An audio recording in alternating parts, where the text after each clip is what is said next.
Changer de regard envers les personnes handicapées, œuvrer à leur inclusion dans la société, telles sont, entre autres, les missions que s'est assignée la Fédération togolaise des associations de personnes handicapées, FETAF, et une quarantaine d'organisations qui la composent. En 30 ans d'existence, ce réseau déployé dans toutes les régions du Togo a fait des plaidoyers auprès de diverses institutions nationales et locales pour l'inclusion, le bien-être et l'épanouissement des personnes handicapées.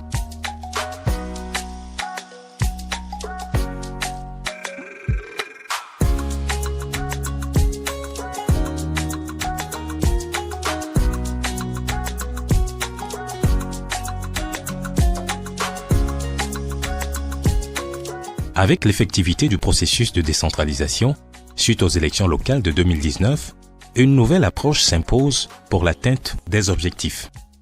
Cela passe par la dynamisation des associations constituant la FETAF en vue d'une meilleure coordination et une visibilité accrue de leurs activités. Toutefois, ce but ne pourrait être atteint sans une implication préalable des acteurs associatifs et communautaires engagés dans la promotion des droits des personnes handicapées.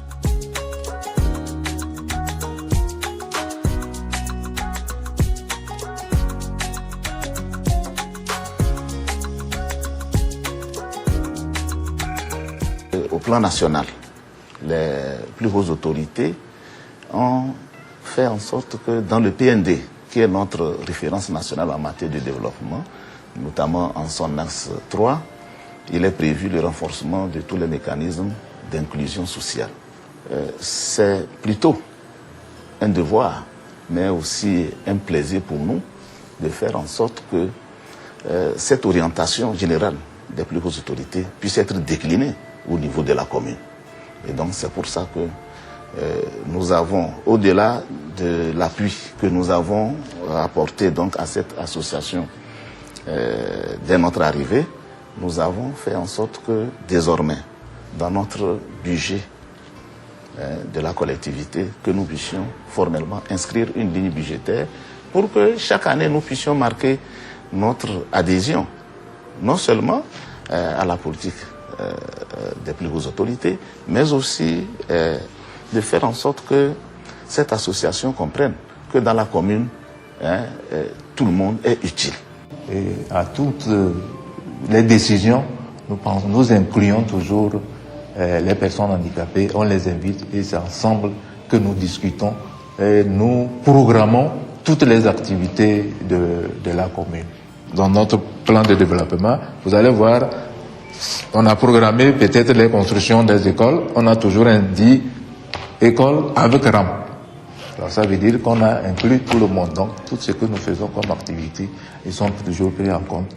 Les premiers responsables de la FETAF ont très vite compris la nécessité d'agir en synergie en initiant depuis 2018 le projet renforcement des capacités et mutualisation des compétences des organisations membres de la fêtière.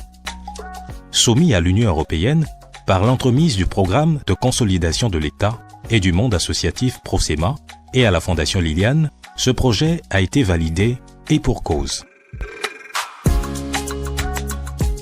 Notre vision, c'est faire en sorte qu'au sein de notre réseau, qu'il y ait une sorte d'entraide, de solidarité, mais également de professionnalisme. Et les organisations ayant acquis ces renforcements doivent pouvoir les mettre ensemble pour permettre à ce que non seulement ces organisations même soient dynamiques et fortes, mais leur force fera également la force de la FETAF à travers les actions de partage de connaissances, de compétences que nous visons à travers la mutualisation des compétences. Grâce aux appuis multiformes des partenaires techniques et financiers, le projet Mutualisation des compétences a vu le jour et après planification, il a été lancé fin décembre 2019. La FETAF a lancé jeudi dernier le projet de renforcement de capacité et de mutualisation des... Pour mettre en branle son plan d'unité d'action, axé prioritairement sur le partage des connaissances et la vulgarisation de bonnes pratiques en matière d'inclusion des personnes handicapées dans les politiques et programmes de développement locaux et nationaux, l'approche privilégiée par la FETAF a été essentiellement la pédagogie, d'où l'initiative d'une série d'ateliers d'échanges régionaux.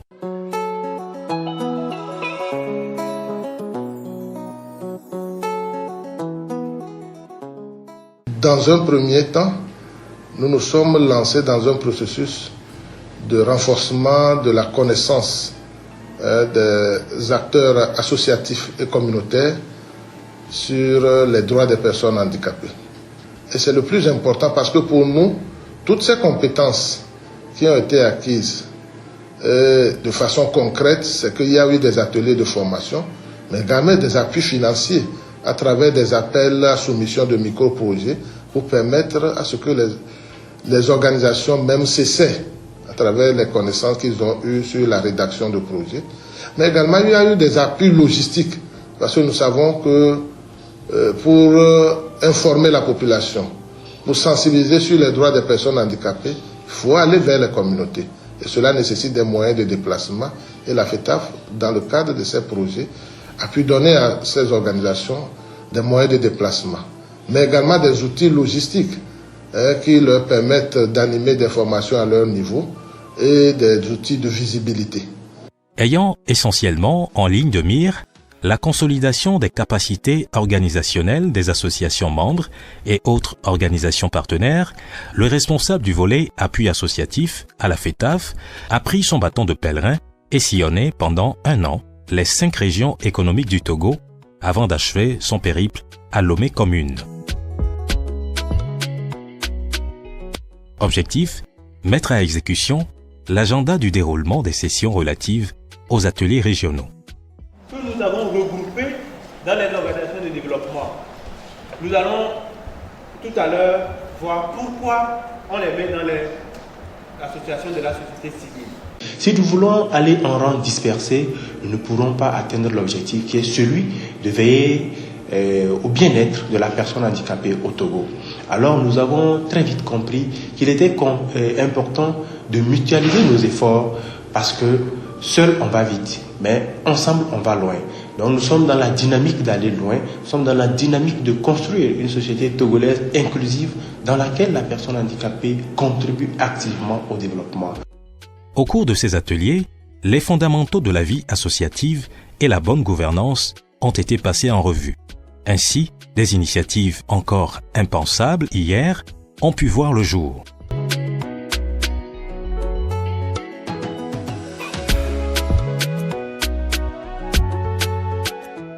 À travers cette formation, nous avons retrouvé rôle et responsabilité de chaque acteur au sein de notre association pour que le directeur sache le rôle qui lui est dédié, que le CA connaisse aussi son rôle et que chaque acteur reste au niveau de l'activité pour laquelle il est donc associé au niveau de notre structure. Je tiens à dire que ça a permis que nous ne soyons plus en chevauchement dans les activités. C'est vrai que nous pouvons nous entraider, mais il y a d'abord un premier responsable pour l'activité et ensuite maintenant on peut venir l'aider parce que seul il ne peut pas tout faire. Nous étions avant dispersés, mais dans la dynamique dans laquelle nous sommes à la suite de cette formation, c'est que nous puissions maintenant travailler comme une seule organisation pour l'atteinte des objectifs que nous tous nous visons. À ce jour, il y en a de ces associations, quand elles ont des activités, elles nous sollicitent. Quand elles ont des activités, elles nous sollicitent.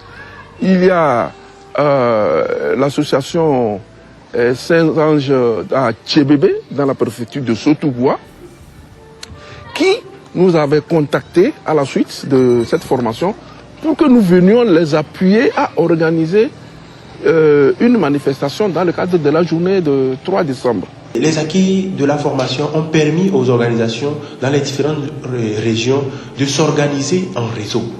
Pourquoi ?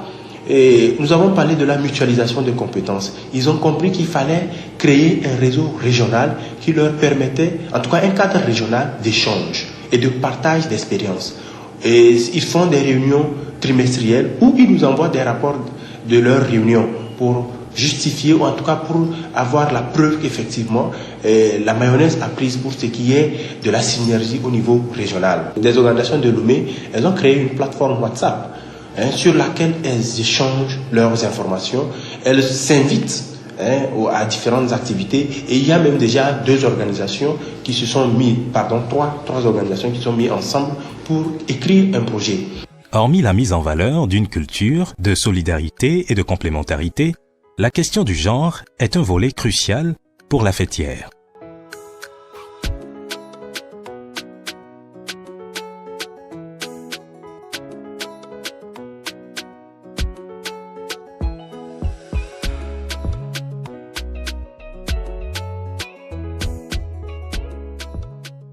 La prise en compte du genre contribue à l'évolution de l'économie dans le milieu. Du fait que les femmes aussi sont libres, elles ne sont pas à la maison, elles ne se consacrent seulement pas à la cuisine, elles sortent, elles sont libres, elles peuvent prendre des pauses. Du fait qu'à la fin du mois, elles aussi, elles peuvent contribuer à quelque chose dans son foyer. À l'heure actuelle, aucune catégorie, aucune couche sociale ne doit être mise de côté. Toutes les catégories doivent apporter leur contribution au développement de leur localité et de leur communauté. Donc la femme handicapée n'a pas le droit non plus de se mettre en marge de ce processus. Elle acquiert le maximum de leadership, elle participe au même titre que les autres. Certes, le chemin paraît encore long pour rendre effective, voire complète, la synergie d'action au sein des associations membres de la FEDTAF. Cependant, force est de reconnaître que le projet Mutualisation des compétences, démarré en 2019, a servi de déclic. Le travail que fait la FEDTAF dans le cadre de cette mutualisation des compétences, pour nous, est comme un prolongement de l'action de l'État sur le terrain. En réalité, le quotidien des personnes handicapées, les droits des personnes handicapées dans le cadre de la promotion des droits humains au Togo, c'est l'affaire de l'État. Et comme l'État ne peut pas à lui seul accomplir tout, la FEDTAF complète cette action sur le terrain. Et c'est pour nous un motif de satisfaction pour dire merci à l'État togolais qui nous accompagne à travers son appui financier, mais également adresser notre gratitude à tous les partenaires qui nous ont accompagnés depuis toujours, et surtout dans le cadre des actions réalisées en 2020, tous les partenaires qui ont été à nos côtés. Nous voudrions, tout en disant merci à ces partenaires, lancer encore un appel, parce que le travail ne doit pas s'arrêter seulement pour l'année 2020, mais doit se poursuivre si nous voulons véritablement aller vers une société togolaise inclusive, avec des acteurs associatifs de notre réseau qui soient compétentes, qui soient capables, avec les moyens qu'il faut pour agir efficacement dans ce sens. Désormais, toutes les associations membres sont d'avis que les jalons sont jetés pour la culture de la vie associative et une synergie d'action au sein du réseau FEDTAF, ce qui ne peut qu'augurer des lendemains meilleurs pour la promotion des droits des personnes handicapées au Togo.